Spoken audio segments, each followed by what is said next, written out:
In a shocking turn of events, a routine traffic stop spirals into a confrontation that no one saw coming.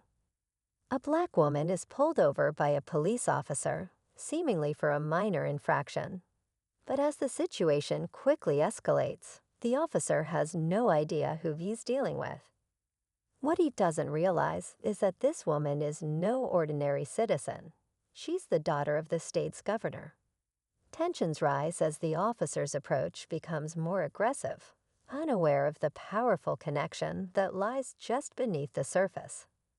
As the situation unfolds, it leaves everyone wondering, what will happen when the officer realizes who she really is? Stay tuned as we dive into this intense and eye-opening encounter. Trust us, you won't want to miss how this story ends. As the officer begins to demand her license and registration, the woman remains calm, but there's a noticeable unease in her eyes. She knows something's off, but she's trying to keep her composure. She's no stranger to tense encounters with law enforcement, but today feels different. Her father, the governor, has always been vocal about reform and equality. But this was personal. The officer, still unaware of who she is, begins to raise his voice, questioning her actions, accusing her of being uncooperative. Her mind races. How should she handle this? She could easily drop her father's name, but she's not sure if that would make things better or worse. The clock is ticking, and every second that passes only increases the tension. Is this just another case of racial profiling, or is something deeper at play here? The stakes have never been higher. The officer's voice grows louder, his patience thinning. Step out of the car, he demands, his hand hovering near his holster. The woman glances at the rearview mirror, noticing another squad car approaching. Her heart races. She doesn't want to escalate things further, but the officer's insistence is pushing her to the edge. She knows that at any moment, this could spiral into something more dangerous. In the meantime, her thoughts shift to her father, the governor, the man who's worked tirelessly to bridge the divide between communities of color and law enforcement. She's seen him face down protesters, heard his speeches about justice and equality. But today, none of that feels real. Standing here, she's just another black woman in a vulnerable situation, and all the political speeches in the world can't protect her now. From the officer's point of view, though, he's just doing his job. He doesn't know her, doesn't care about her family's influence, and has no idea who he's confronting.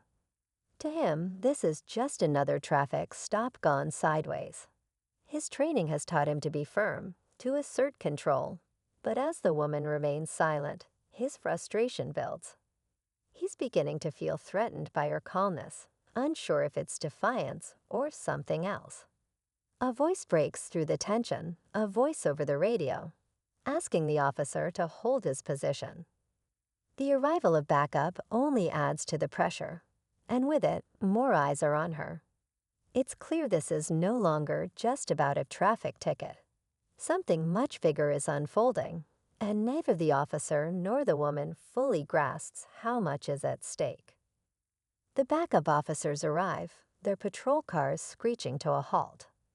Their sudden presence makes everything feel even more suffocating.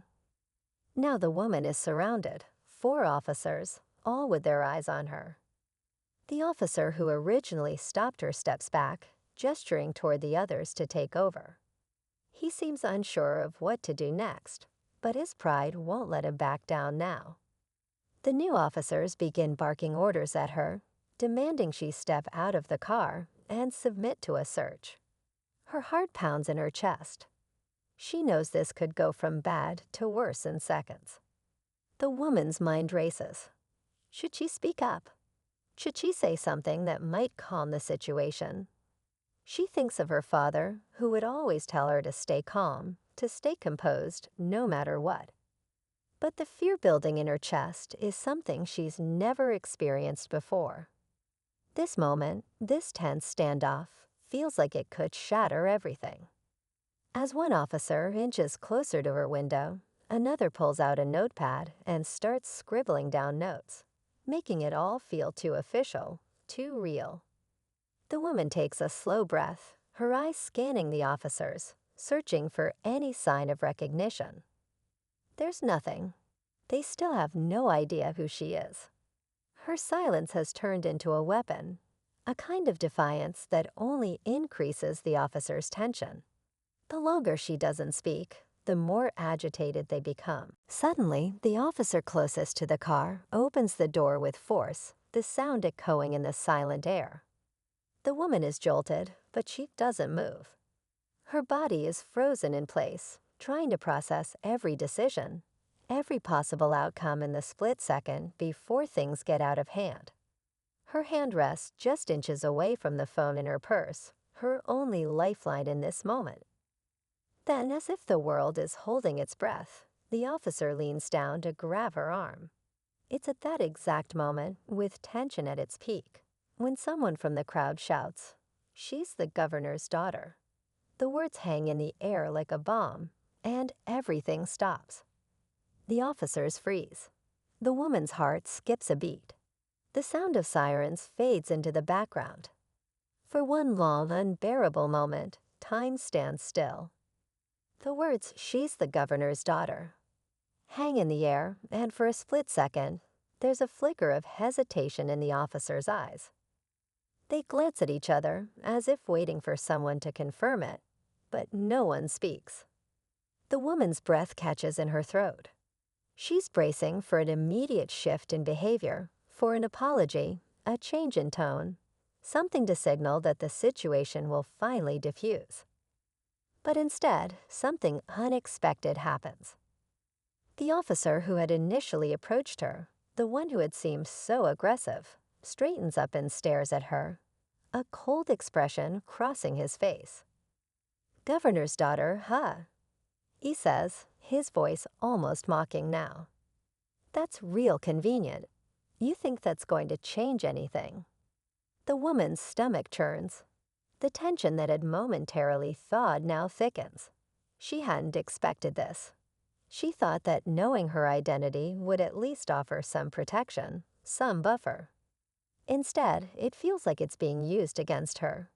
The officer's voice lowers, sharp and bitter. "You think because you're someone important, you can do whatever you want." Her mind races. What did he mean by that?